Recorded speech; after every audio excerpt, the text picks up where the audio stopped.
camel bells tinkling, a caravan arrives down a steep mountain path in the foothills of the Kunlun Mountains.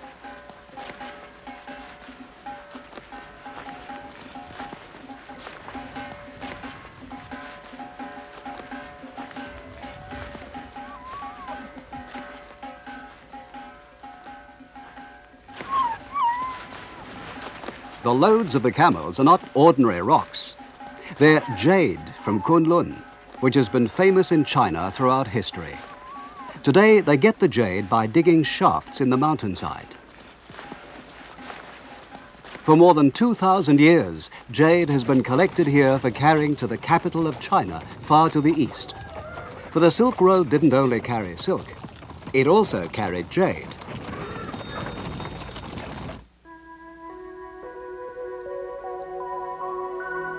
The Kunlun Mountains are in the southern part of the Taklamakan Desert, and they rise to about 6,000 meters or 20,000 feet.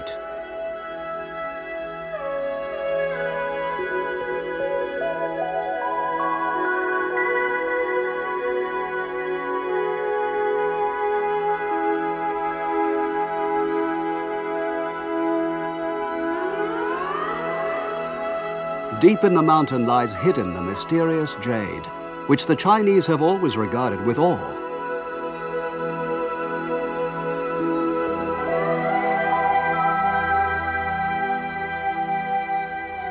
The Kunlun jade was believed to have strange powers, perhaps because its brilliance seems to increase with age. Chinese people have always loved to make things of jade. They believe that if you wear jade, your mortal body will not die, but be preserved, so its spirit can one day return.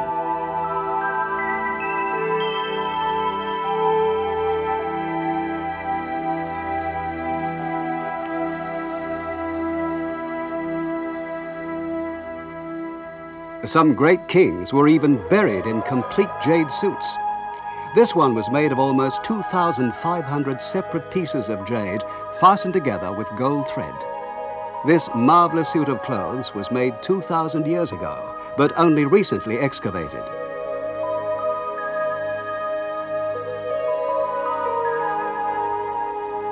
We can see plainly that the people of the past loved jade as much as they do today.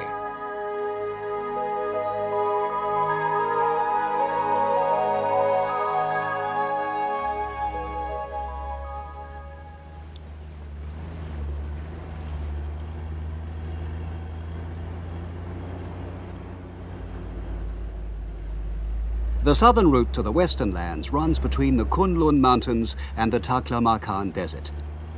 Now, the Chinese-Japanese expedition was headed for the biggest of the oases on this part of the road. It's called Khotan. Approaching from the east, you cross the Urungkash River. Two rivers from the Kunlun Mountains flow through Khotan, the Urungkash in the east and the Karakash in the west. Even today, you can often see people searching the riverbeds for jade. They say that if you spot a stone that seems to glow more brightly than the rest, you've found a piece of jade. But jade is rare, and you're lucky if you can find one piece a day.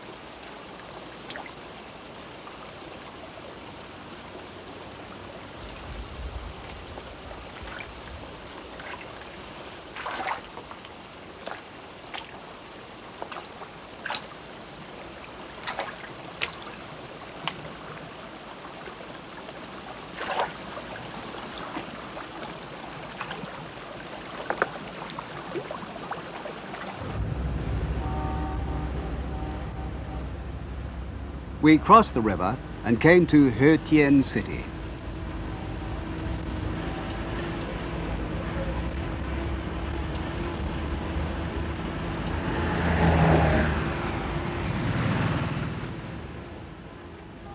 This town once had a great castle from which the whole country was ruled. It was famous as a source of the precious jade and as a trading center for the east-west commerce. We were the first foreign expedition that had ever come here. The population of Khotan province is 180,000, and of these, 95% are of the Uyghur tribe. Their ancestors were people of Turkic blood that lived on the Mongolian plateau. The men wear many different kinds of headgear.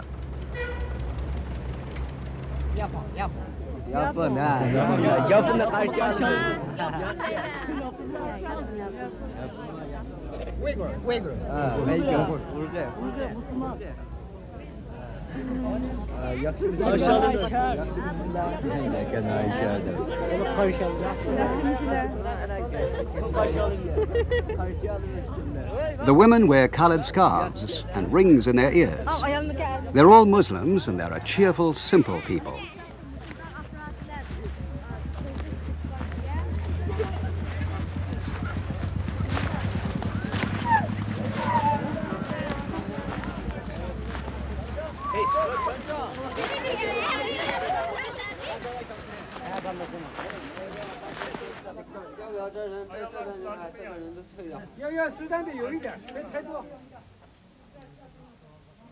In the middle of the town, there's a market for the jade.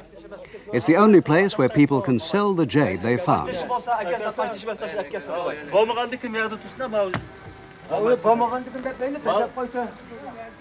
This isn't jade, it's just ordinary stone. Take another look. It's very heavy.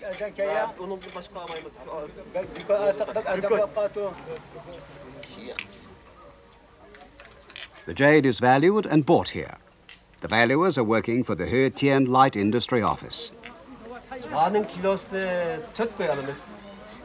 This one's only poor quality. It's only worth 3 yuan per kilogram. Come on, you can do better than that.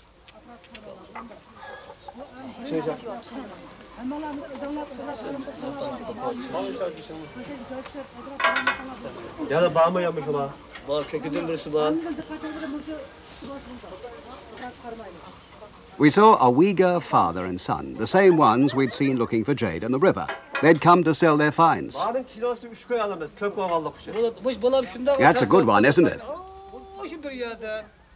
Second-class white. I'll give you 50 yuan per kilo. You must be joking. Look at the sheen.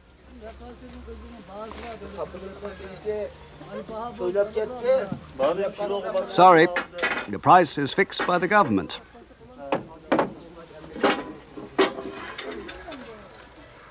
Today, they were selling the pieces they'd found over a 6-month period.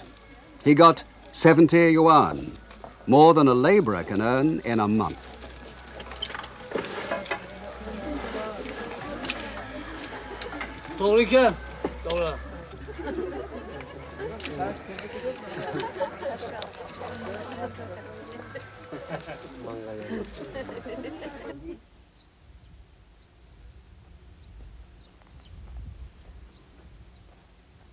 The jade, which was traveling eastwards, and the silk, which was going westwards, were of the greatest importance to Khotan.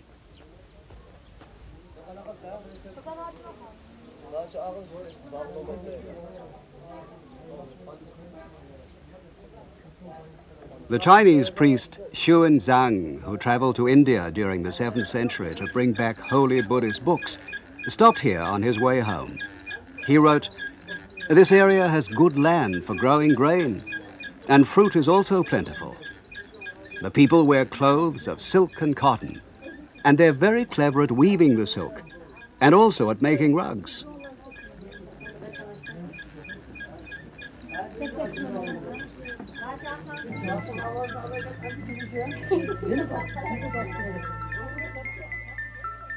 Xuanzang recorded an old legend about how silk first came here. In the old days, it was forbidden to take silkworms out of China. But the king of Khotan wanted to make silk in his own country, so he asked the Chinese princess, who was to be his bride, to bring some cocoons with her.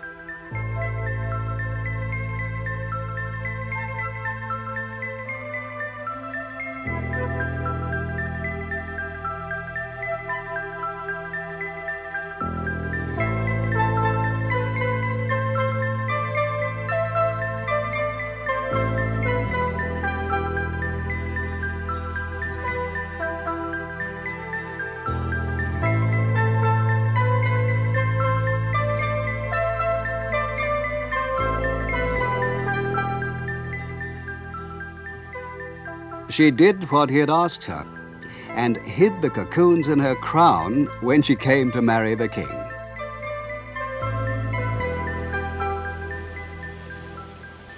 It's not known exactly when sericulture came to Khotan, but the legend suggests that the art was imported from China at a very early period.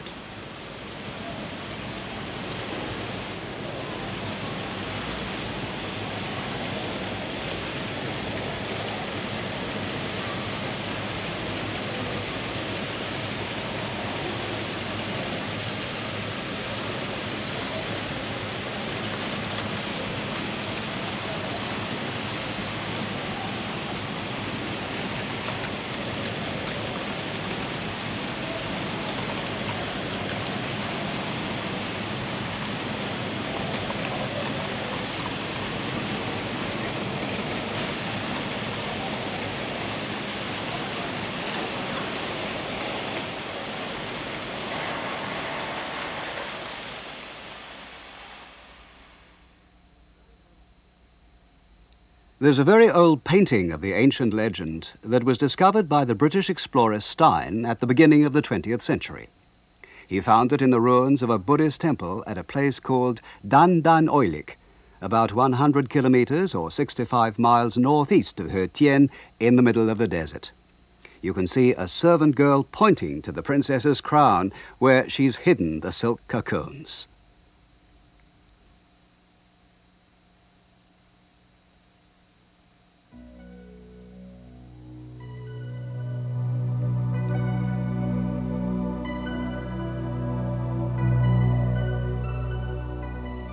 Since Stein discovered this marvelous painting, no one has ever been back to Dan Dan Oilik to confirm its position.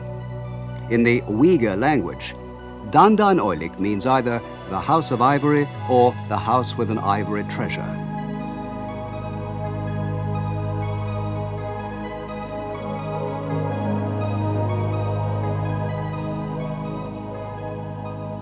After traveling for 2 days, we found the ruins of an old resting place in the desert.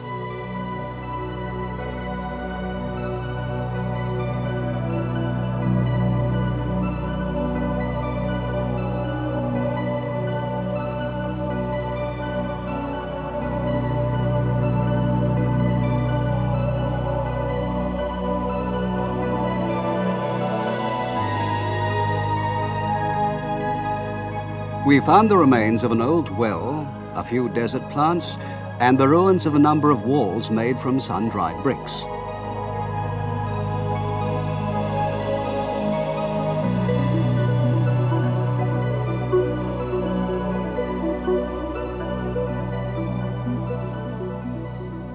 The ruins are from the Han or the Tang dynasty, and they were once a Buddhist temple.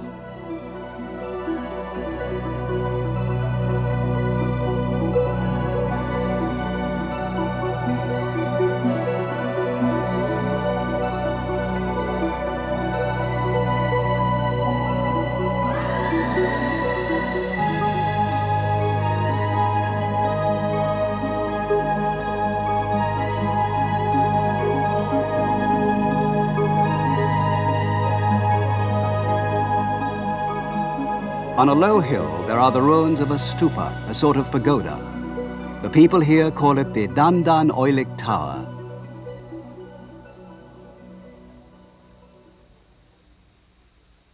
The temple had more than 300 priests. The marks in the walls were probably made by robbers looking for treasure.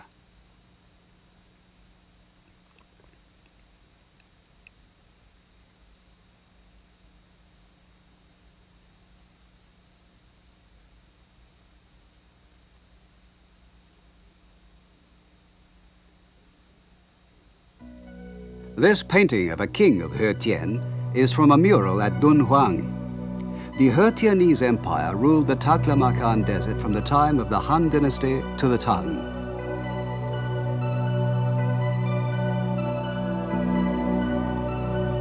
In the painting, you can see that the king is holding an incense burner made from jade. The fresh green color of the jade, the color prized most highly by the Chinese, shows how rich and powerful he was.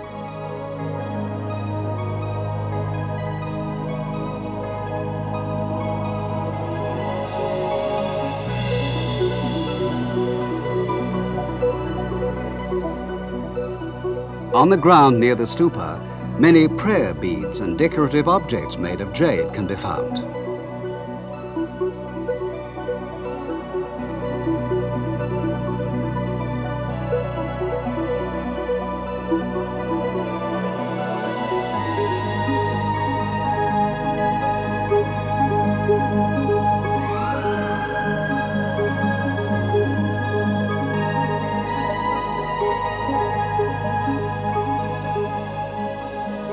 This tiny image shows two monkey-like beings with tails embracing each other.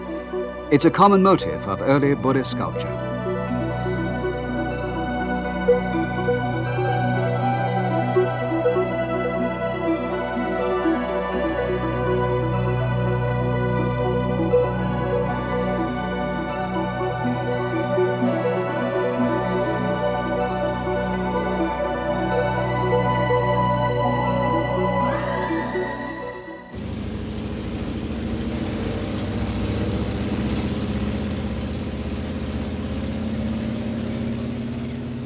Khotan was the first place in the Western lands to become Buddhist.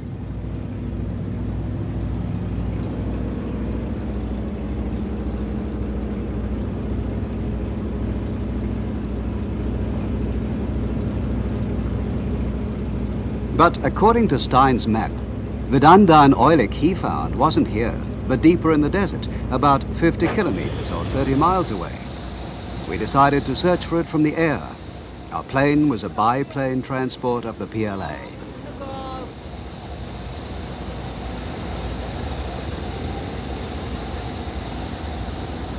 Stein traveled north from Khotan city along the Yorong Kash River, and then eastwards from the point it joins the Kara Kash River.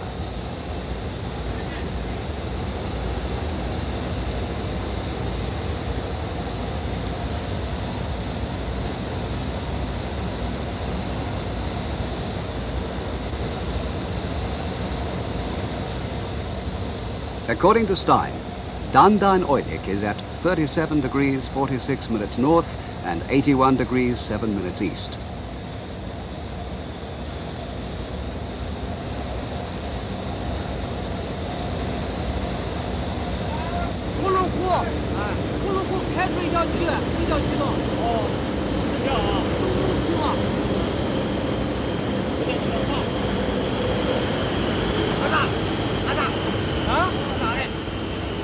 About 40 kilometers north of Khotan, or 25 miles, we found the ruins of a temple called Rawak, which has the biggest stupa on the southern route of the Silk Road. The top of the stupa has been broken off, and now all you can see is the ruin of the foundation, a little higher than the level of the sand.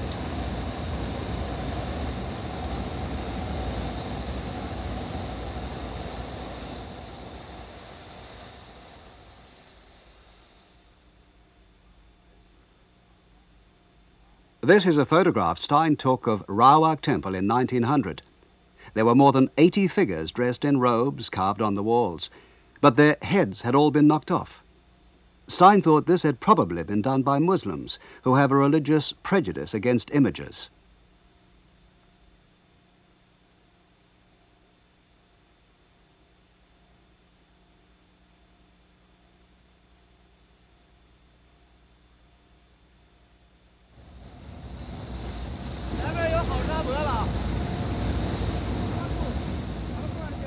Now we'd reached the place where Dandan oilik is supposed to be.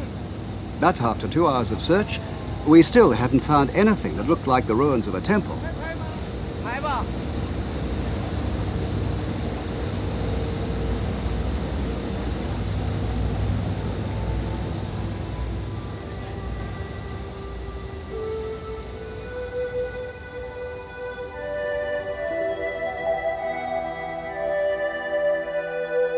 But we did find this crescent-shaped ruin half buried in the sand. The wall seems to have originally been a circle about 50 meters in diameter, or 150 feet, with a square building, perhaps a house, in the middle.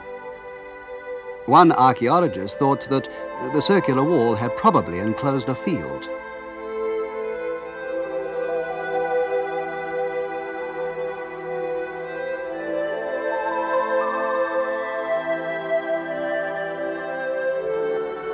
But from the air, the Taklamakan Desert looks like a sea of sand. It seems to have almost completely engulfed the remains of the people who once lived here.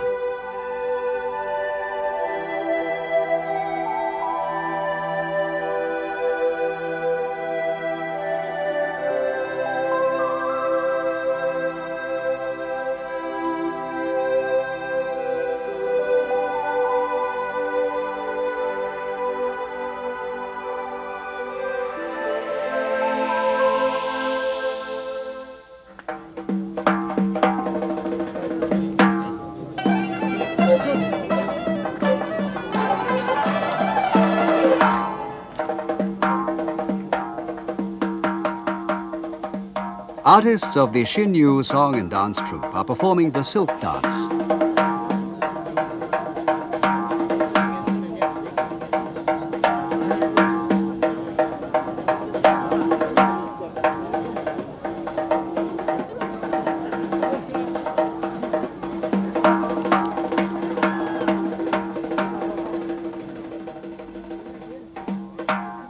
The small white objects are silk cocoons.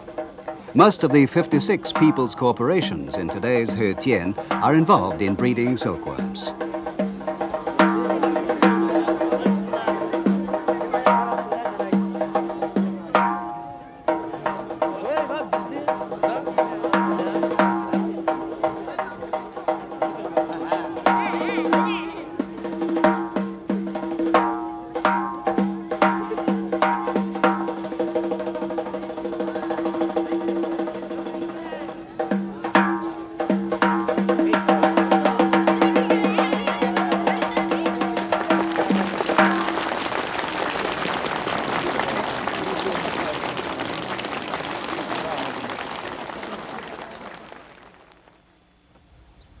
Every year they produce 5 million yuan's worth of woven silk material, and it's the principal industry of the oasis. The people are very proud of their produce, and when they talk about silk, their faces light up.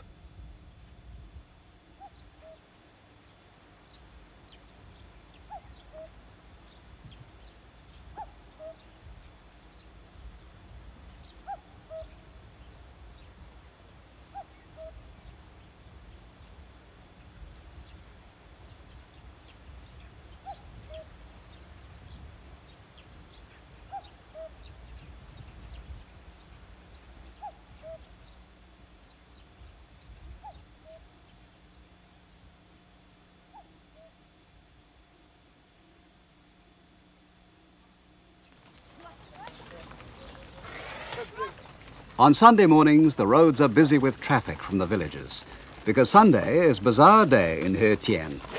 People come from the Kunlun Mountains and from the next oasis across the desert to buy and sell.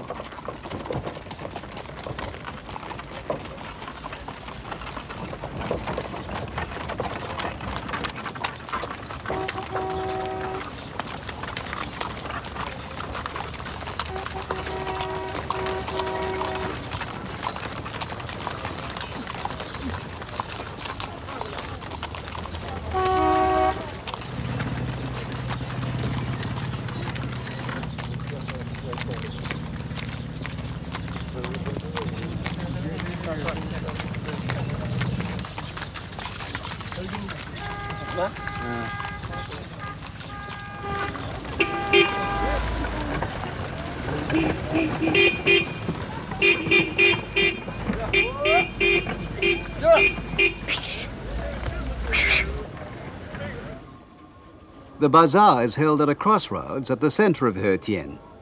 On the road leading from the east to the crossroads, there are lines of stalls for about 500 meters, a quarter of a mile. By noon, it's so busy it seems that everybody in the entire town is there.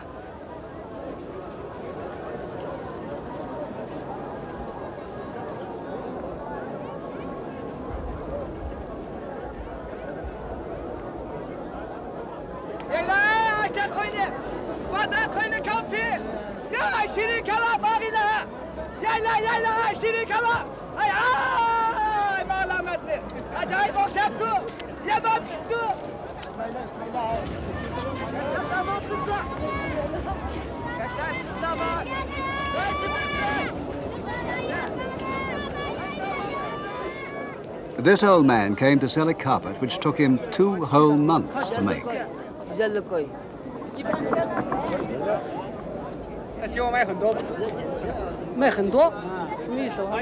The shoe shop is a popular place with young girls. But there are many other kinds of shops as well, including government stores, people's corporation shops, and privately owned stalls selling food and handicrafts.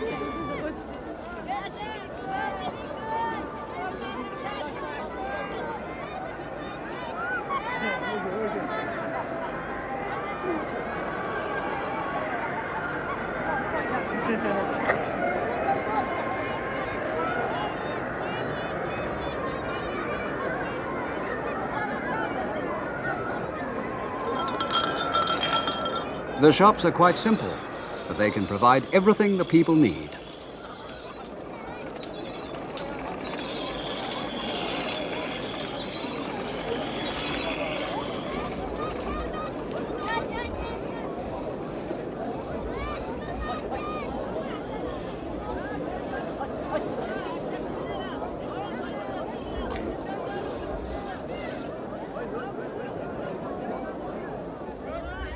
Here you can buy spices for cooking mutton.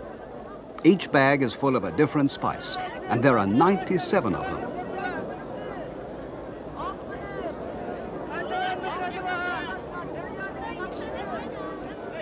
There's meat and there's fish.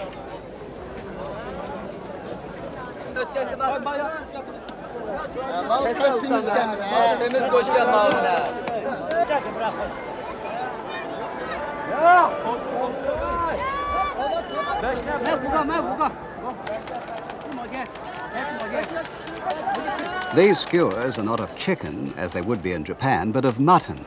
They call it shish kebab.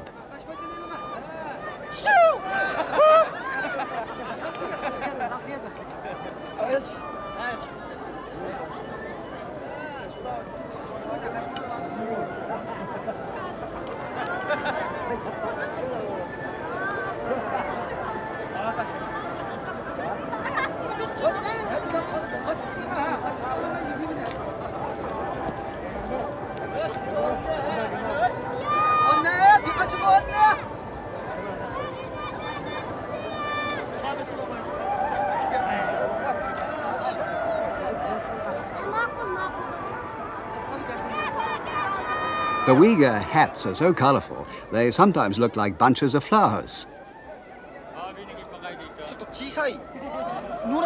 This one's too small, I can't get it on. It's a woman's hat. What? A woman's hat? Is this yogurt?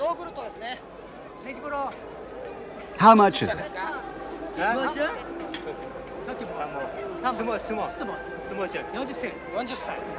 How many have you sold today?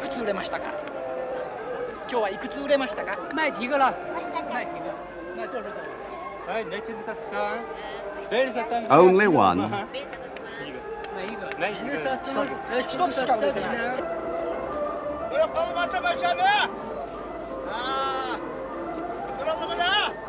Here in a restaurant, they're selling freshly baked bread.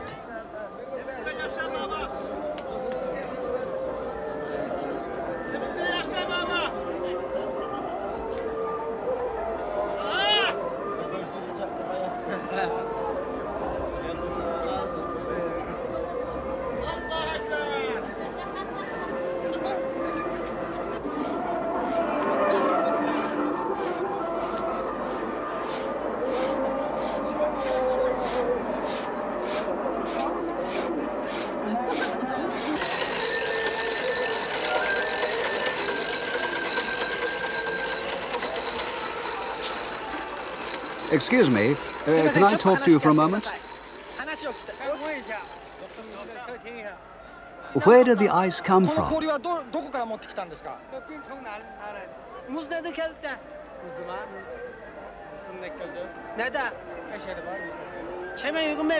There's a place in the town that sells it. Why is it yellow?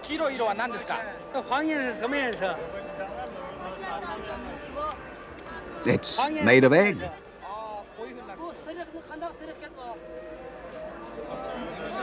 Egg? Yes, it tastes like egg. What's it like? Good. Very good.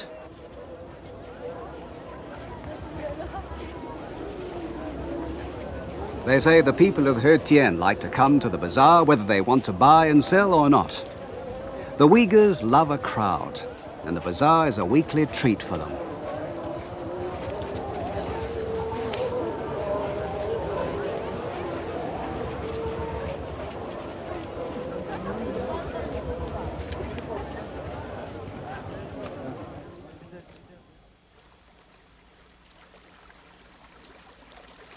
It's afternoon, and although it's still only May, the temperature is already almost 30 degrees Celsius, 80 degrees Fahrenheit.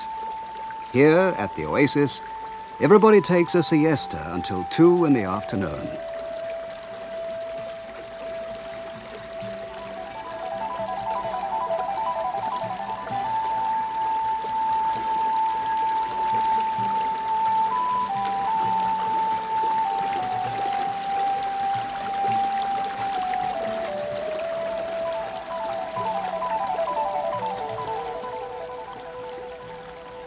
We found the village coffee shop in the shade of a poplar-lined avenue.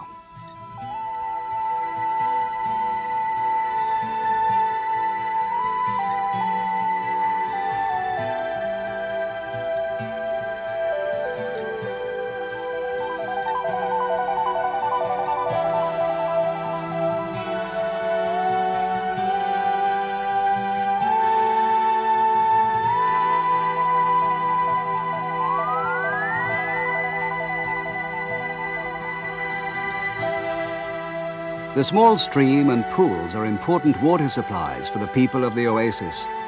Everybody uses this water for drinking and for washing.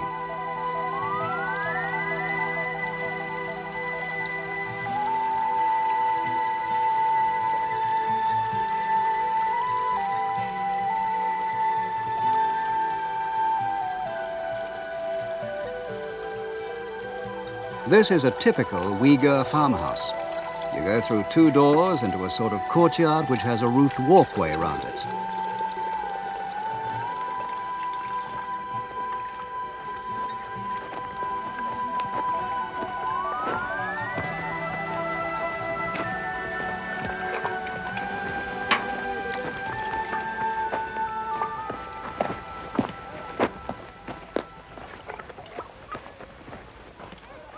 The platform in the middle is the family's living space, and in the summer, they sleep here.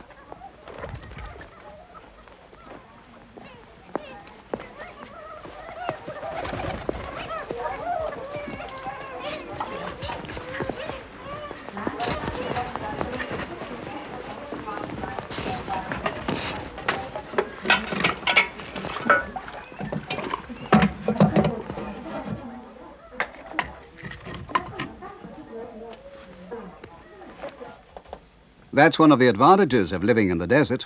You don't have to worry about rain. This is the master of the house, Mr. Mata Kashim. This is the room for me and my wife. When we Uyghurs visit anyone, the men all sleep in one room and the women in another.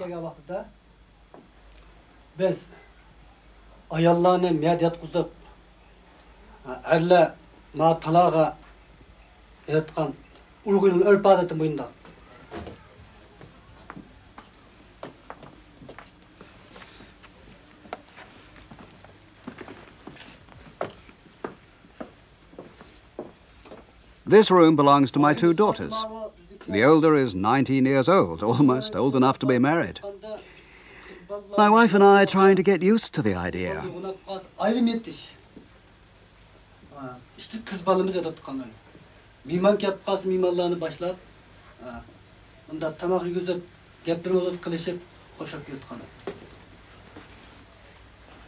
Except for beds, there's very little furniture. This is probably because these people were once nomads, wandering from one oasis to the next.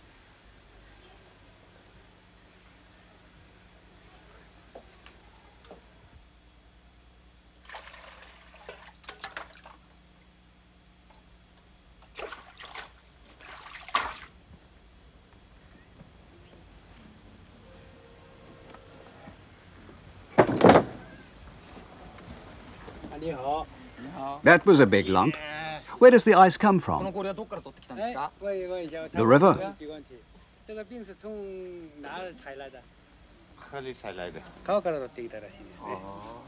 When do you fill your ice house?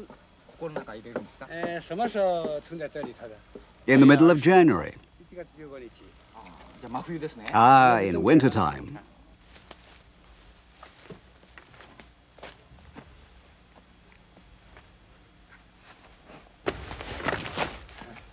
They fill their ice houses with layers of ice and straw, a method that's been passed down from olden days.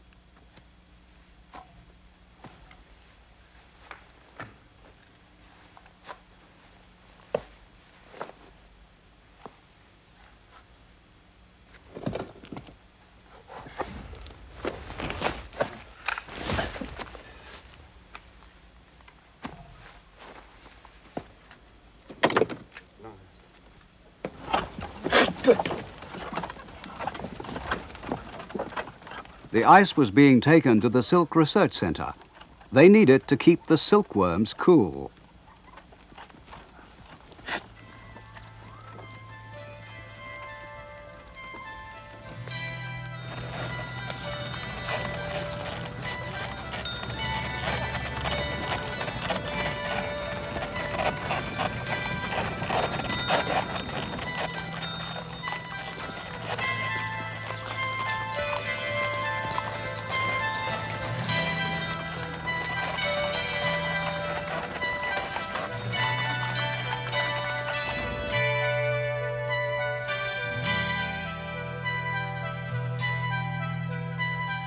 In Khotan, making rugs is almost as old as weaving silk. They make very good rugs here using the Persian way of knotting. It takes 5 or 6 people to make a rug.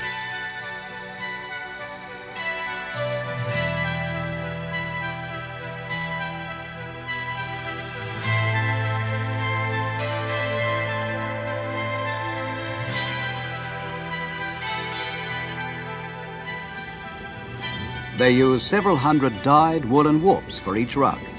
The different colors are knotted into the design bit by bit.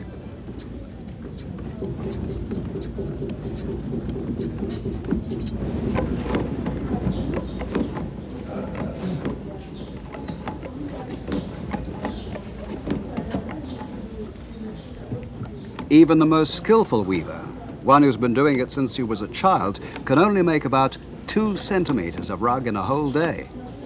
It's work that needs the utmost patience.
At 2 o'clock on Friday afternoon, a voice can be heard calling the faithful to the mosque, which is called Shinjensi. Marco Polo, who stayed in Khotan during the 14th century, said that all the people were already Muslims by that time.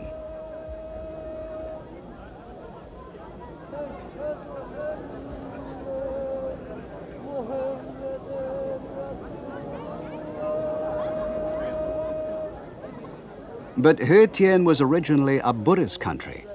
It wasn't converted to Islam until the 10th century.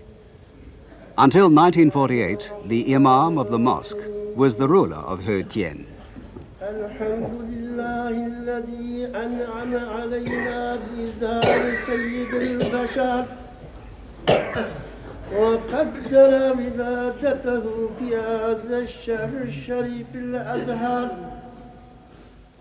In China today, there is freedom of religion, and more than 5,000 people often attend the mosque on Fridays. But all the worshippers at the mosque are men. Women Muslims don't go to the mosque, but pray at home.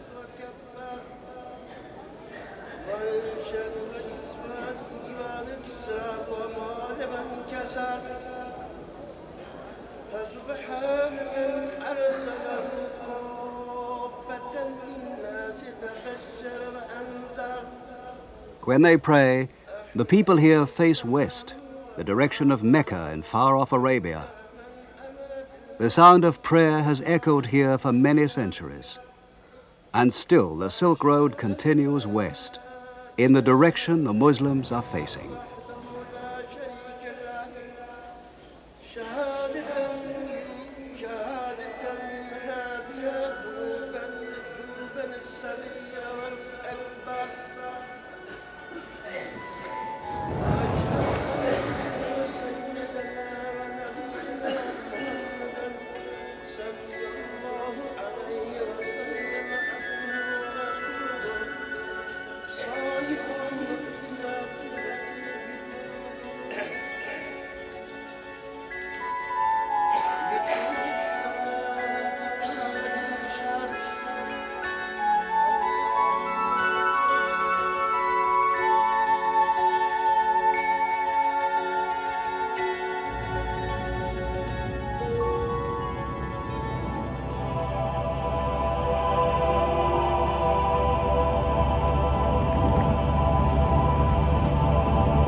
Towards the end of our journey on this southern route of the Silk Road, we saw an oil field and natural gas gushing out into the desert. It was the Kokya oil field, which was only discovered in 1977 in the middle of the desert, about 200 kilometers from Khotan city, 120 miles.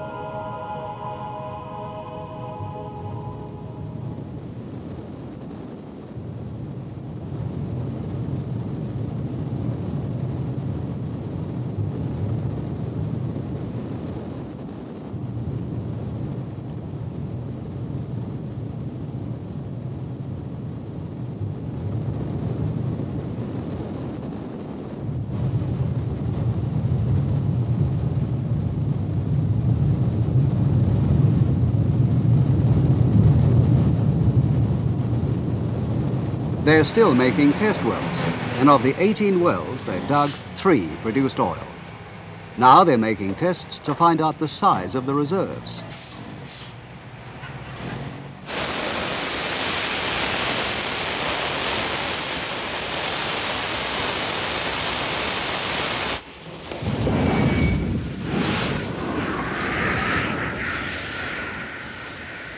Oil and natural gas started to flow from test well number 10 some time ago, and they still haven't controlled the flow.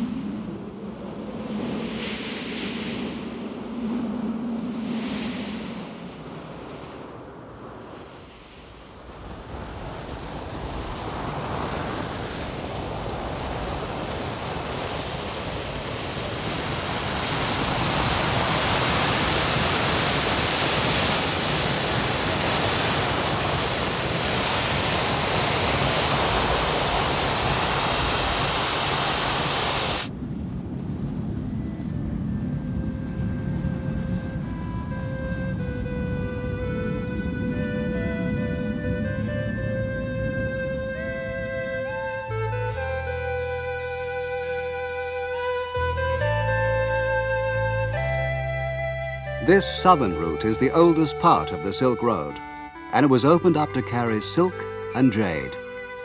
Today, it's a place for the technology of a new age. As the Silk Road continues westwards, it divides into two.